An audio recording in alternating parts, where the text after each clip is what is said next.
On va continuer à parler politique. Cette fois-ci, ça va être un peu plus concret, puisqu'on va parler des départementales. Du côté de Saint-Benoît, dans le canton 7, c'est dans Cosemont Réunionnais. Et l'un des candidats dans ce canton, c'est Dominique Atchicanon. Bonsoir. Bonsoir. Alors, quand je dis qu'on parle politique, on parle encore politique aujourd'hui, ou avec ce contexte-là, où les gens n'ont plus envie d'aborder la politique ou de savoir comment est gérée la commune ou le canton? Disons que sur le terrain, on entend surtout parler des problèmes de santé, problèmes de la misère. Et la campagne électorale y arrive, il cause aussi politique. Les premiers porte-à-porte, les premiers échanges montrent quelles sont les premières préoccupations des Réunionnais de ce canton. Disons qu'il y en a plusieurs mois que nous l'avons sur le terrain. Nous n'avons pas tant d'élections-là. Il y en a 39 ans que nous l'avons engagé dans le milieu associatif, que nous séparons avec le milieu politique. Mais ces derniers contacts que nous avons avec plusieurs centaines de familles sur le canton Saint-Benoît-Penn-des-Palmistes, ce qui ressort en premier, c'est le problème de santé, la préoccupation de nos concitoyens et derrière, on a l'emploi, bien sûr. Alors, quand on parle du canton 7, on parle de quel territoire à Saint-Benoît? Le canton 7, il sort sur la rivière des Roches Saint-Benoît, c'est la première frontière, et ça va jusqu'à le centre-ville de Saint-Benoît. Il parle de la route des Plaines qui part devant la piscine Butor. Il monte la route des Plaines. Tout ce qui tombe du côté de la rive Saint-Benoît, il englobe les quartiers de Bois-Canotte, Cratay, ça va jusqu'à la Plaine des Palmistes, mais tout le centre-ville de Saint-Benoît est concerné, et la commune de la Plaine des Palmistes. Alors, ces deux territoires différents, le centre-ville de Saint-Benoît et puis la ville de la Plaine des Palmistes, on dit village généralement pour la carte postale, mais c'est deux publics identiques ou c'est deux publics différents? On a le centre-ville de Saint-Benoît, il est urbanisé, il est dans le littoral. Ouais. Mais Saint-Benoît, on a aussi sa ruralité avec l'abondance, Takmaka, Cratère, Cambourg. Mais Cambourg est de l'autre côté, il n'est pas sur le canton. Et la Plaine des Palmistes, l'île est affichée rurale, mais on a une mixité. Mais on voit que les gens y habitent à mi-hauteur de la Réunion. Et notamment à Saint-Benoît, on a un moitié urbanisé, l'autre grand pavé, me dirait, les très rural. Parce que les besoins de Saint-Benoît sur le littoral n'est sans doute pas le même que la Plaine des Palmistes. Disons que les problèmes, les deux territoires n'en ont les mêmes enjeux. On a le développement économique, la proximité avec les services publics, on a les problèmes sociaux. Effectivement, on a le côté paysan, du côté de la plaine, côté agricole, côté de Moun. Il faut fréquenter les autres plus parce qu'on a moins d'immeubles. Saint-Benoît, on a un peu d'immeubles. Mais ça, il fait que on a la proximité, mais en même temps, on a des différences.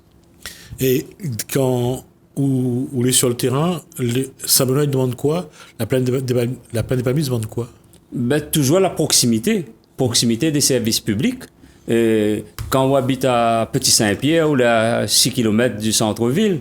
Quand on est à la Plaine des Palmistes, on est à 15-20 km. Ça veut dire que les populations, de plus en plus, ils demandent la proximité des services publics, des équipements culturels et sportifs. Tout cela, il revient sur la table. D'accord. On va juste dire que Petit-Saint-Pierre, c'est à Sainte-Anne, pour histoire de bien se situer.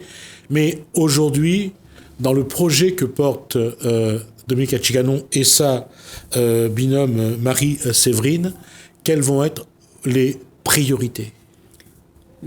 Pour nous, ça va être la lutte contre la pauvreté et la grande misère. Je considère que la situation est dramatique là-dessus et que à La Réunion, comme à Saint-Benoît, on a une montée de personnes en difficulté, le nombre de SDF, les montants. Et ça veut dire que y a de monde ne mange pas à notre faim. Il y en a de ceux qui sont en grande précarité et que les dents malisées la maladie, quand on fait la chimiothérapie ou bien quand on fait dialyse, Nanmoun, il gagne un sandwich en hôpital de jour. Quand il arrive son cas, si la peine moune, il est isolé, il nous dit là, on a la pauvreté alimentaire. Et il souhaite que les services du Conseil général et les CCAS, ils puissent faire du portage de repas pour ces gens isolés, les personnes handicapées, les personnes seules, les personnes âgées. Et là, on nous dit, il faut donner de monde manger parce que l'a révélé dernièrement, 150 000 colis ont été donnés quand Covid a commencé. C'est pour ça qu'on nous dit la lutte contre la pauvreté, c'est notre point central et nous dit à côté de ça, on a des solutions. Alors, on va dire quelque chose. D'abord, aujourd'hui, que ce soit le Conseil général ou les CCAS, il y a de ce qu'on appelle des portages de repas, mais c'est pas suffisant. Il y en a un manque, il y en a une souffrance, parce que pour Saint-Benoît, que nous connaissons mieux que d'autres territoires, la plaine aussi nous connaît, Saint-Benoît, il donne 30-40 repas en portage qui amènent. La domaine, il doit être entre 400 et 500 demandes. Là, si la liste d'attente, ça veut dire que Nadmoun l'a fait un dossier. Et là, nous dit, Conseil général avec CCAS, allons mettre moyens financiers ensemble, moyens humains, et donne manger de monde sur cette demande-là, les immédiats. Et il n'y peut pas laisser de monde mort la fin en 2021. Dominique Hatchikanon, cette population, généralement, c'est des personnes âgées, c'est des centres de domicile fixe, c'est des personnes qui ne travaillent pas? Ben oui, ce public-là, les révélé par les statistiques. 47% de la population de Saint-Benoît, ils vivent sous le seuil de pauvreté. Ça, c'est l'INSEE qui dit. À La Réunion, c'est le même chiffre. Nous, avec Saint-Louis et d'autres communes, notamment Saint-Benoît, ça il montre bien que la précarité, la grande misère, cette pauvreté-là, il faut apporter des solutions. Et nous, dans ces élections-là, nous souhaitons proposer des solutions avec les autres. Nous ne la pas tout seul, mais nous la travaillons sur notre projet depuis plusieurs mois avec des experts que la rejoignent à nous, des gens qui travaillent il y a 10 ans, 15 ans dans un métier. Et les solutions, nous en avons, à proposer, à débattre. Ne dit pas que nous avons raison, mais nous sommes capables de faire des propositions. Il y a le portage de repas, il y a entre 300 et 400 personnes à nourrir chaque jour. Vous avez budgétisé? Non, nous laisse ça dans un deuxième temps pour travailler en binôme avec les administratifs pour qu'ils expertisent notre bonne demande. Nous dit, il y a un coût, mais la vie humaine n'a pas un prix. Il faut donner manger de monde. D'accord. Quelles sont les autres priorités? La deuxième priorité, ça serait de la lutte contre les injustices et les inégalités. Aujourd'hui, notre population est carencée parce que la case. Grand-mère, grand-père, papa, maman, les enfants, ils habitent là. Il faut la décohabitation. Et il y en a près de 32 500 de demandeurs de logement. C'est inégalité. Inégalité sur le chômage. 186 169 chômeurs dans le premier trimestre de 2021. Là, c'est pour toute la Réunion. Voilà. Nana, les inégalités, nous l'a dit, dans la situation familiale, les mêmes traitements, on a de monde que l'embêter avec votre facture, de l'eau, l'électricité, c'est inégalité si vous ne travaillez pas. On a l'affaire la banque. Quand vous demandez un prêt, si vous avez un faible revenu, vous ne gagnez pas ce que vous avez besoin. Et des fois, le taux du prêt n'est pas le même pour ceux qui ont des revenus durables. C'est pour ça, nous, les injustices, toutes les formes d'injustice et des inégalités, il doit être trouve solution, même s'il a gagné l'égalité sociale, aujourd'hui c'est l'égalité individuelle et collective que nous voulons se battre. On va juste rappeler que le Conseil général a une ligne budgétaire pour justement aider les personnes qui n'arrivent pas à payer leur facture d'eau, leur facture d'électricité, mais souvent les gens méconnaissent cette réalité-là. Oui, nous connaissons que les dispositifs existent, mais la démarche administrative, les lourds, que ce soit pour l'amélioration de logement. Maintenant, un monde qui Saint-Benoît abondance, c'est-à-dire depuis 4 ans, il y a l'amélioration de logement. On parle de l'eau, l'électricité. On a le chèque énergie. 142 000 familles les éligibles à ça. Mais la procédure administrative, des fois, ils demandent de faire un papier sur l'informatique. Aller sur Internet, le monde est carencé, il est dans l'illettrisme. Eh bien, pour les gagner son chèque énergie, pour gagner fait payer son lot, aujourd'hui, eh bien, le CCAS et d'autres, il dit, ben, ils gagnent puis, ils donnent 2 LED, 3 LED, ils donnent N dans l'année.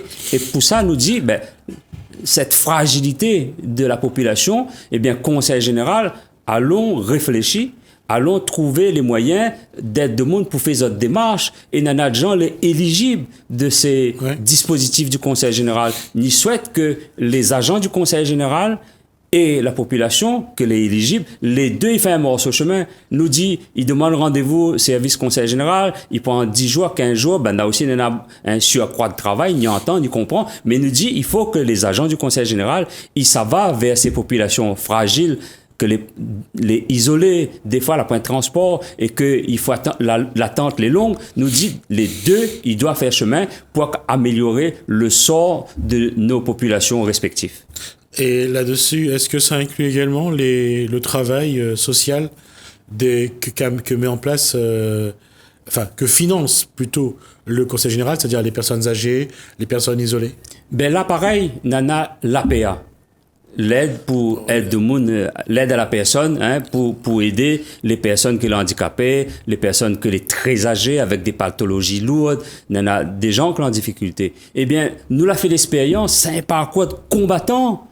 Ben, il demande au plaisir papier, les pas complets, revient, ramène, et après, on a la commission, nous l'est pas pour juger, mais des fois, la maladie de ces personnes-là, l'a aggravé. Le médecin la donne un certificat médical, il dit, il faut monter les heures. La commission, eh bien, nous souhaite que nous a des représentants d'usagers qui dit la commission, nous ne sommes pas médecins, nous, mais allons vraiment donner les moyens à ces personnes qui viennent aider pour le ménage, le repassage, ben, l'association qui porte ça, eh bien, qu'on a des heures légales. Mais en tout cas, ce bon dispositif-là, il existe, mais nous souhaitons qu'il déverrouille. Nous les sur le terrain, régulièrement, tout le temps. Nous rencontrons ces cas-là et nous voyons qu'il faut trouver des démarches administratives simplifiées pour que le bon monde-là, il gagne les autres affaires que les autres demandent, mais aussi des fois, nous les peiner, nous mort et il n'y a pas gain les affaires qu'il avait le droit. Nous regarde sur le logement social. Il y en a 30 000 logements aujourd'hui les insalubres. Dans les années 80, les maires de l'époque l'ont construit des LES, des LTS. Eh bien, ces logements-là sont devenus indignes. Il y en a déjà pointé par l'abbé Pierre, cette fondation qui dit qu'il y a le logement indigne.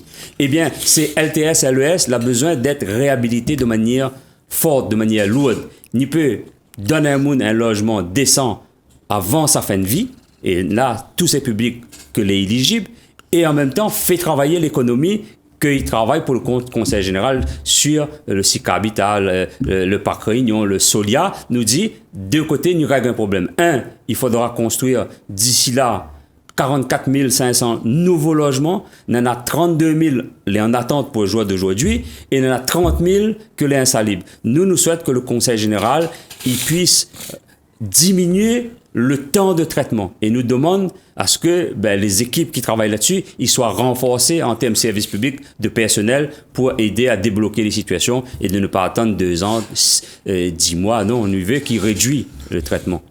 Est-ce qu'il y a d'autres services que le Conseil général peut apporter à la population de la Réunion? Eh bien, nous dit aujourd'hui, il y en a des marmailles que les maltraités. Il y en a 2400 maltraitances. Des enfants que les placés en institution. Voilà, c'est ce que je voulais dire. Avec les assistantes maternelles. Oui. Il y en a plusieurs familles que les victimes des violences intrafamiliales. Et ça, il fait les faits divers à La Réunion et ailleurs. Il dit que Nana Marma, il est mis à la rue, conflit parents-enfants la nuit. Il dit dans ce domaine-là, le Conseil général, il faut qu'il y ait une permanence 24 sur 24. C'est à ce moment-là, il peut aider. Les conflits, ils sortent après 18h, 20h. Il y en a les conflits de la maltraitance, de la violence, quel qu'il soit. Nous dit le Conseil général de mettre une permanence avec la mairie et qu'il intervient de suite quand on a un problème. Parce que nous voyons déjà qu'on a un problème logement. Quand madame là, elle est battue, il ne connaît pas où se mettre les autres à 1 jour, 2 jours. Mais nous dit qu'il faut construire des logements ou prendre des logements libres avec les associations pour mettre 3-4 mois, une prise en charge, une insertion. Et à ce moment-là, médecins, infirmiers, psychologues, ils accompagnent les enfants et la femme. Et ça, le conseil général n'en a déjà 2-3 logements. La mairie, certains n'en a 2-3 logements. Et il n'y veut que l'étendue sur la Réunion. Il ne s'agit pas de prendre Mme Saint-Benoît qui l'est battue, envoyer dans un hébergement à Saint-Pierre ou à Saint-Paul. Il faut trouver la proximité, il faut arranger ça pour les enfants. Pareil, nous dit le conseil général, dans le social, il est le chef de file et nous compte peser là-dessus pour notre connaissance de terrain et de ce que la population la remonte à nous. Nous les un monde que va remonter l'information. Nous les passeurs, mais en même temps, nous veut agir en tant que demain conseiller général de ce canton, conseiller général de la Réunion, c'est de faire remonter à l'institution, sensibiliser la présidence du conseil général, sensibiliser les collègues élus, mais aussi que les cadres administratifs, les chefs de bureau, les chefs de service, ils puissent travailler avec les élus ensemble, enfin un gaillard binôme, élu et administratif, pour régler ces problèmes-là, les devenus insupportables. Et c'est comme ça que nous voyons les affaires. Dominique Cacciano, il nous reste 5 minutes. La question est sur 2 points. L'emploi, donc les entreprises, l'agriculture.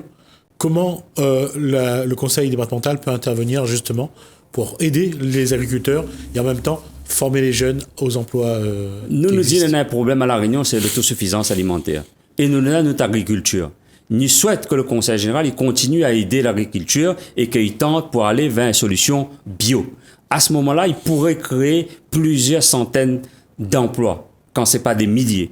Aujourd'hui, on a 7000 hectares de terrain que l'on friche. Si nous divisons ces 7000 hectares en parcelles de 1000 mètres, nous peut donner 70 000 personnes pour occuper un espace 1000 mètres et voir les jeunes agriculteurs que la pointe de terrain que les en attente avec la SAFER qui puissent mettre ces terrains à disposition et produire des légumes et des fruits pour tenter d'amener le bio, pour amener la santé. Aujourd'hui, l'agriculture, il ne nourrit pas suffisamment notre population, nous l'est dans l'importation. Il s'agit de freiner l'importation, encourager les agriculteurs, encourager les citoyens avec les municipalités, les associations, le conseil général, de généraliser les jardins ouvriers, jardins partagés, que ce soit sur les murs végétaux, dans le bas d'immeuble, sur les murs, de prendre ces 7000 hectares, de mettre un certain nombre pour faire ces jardins-là. L'agriculture,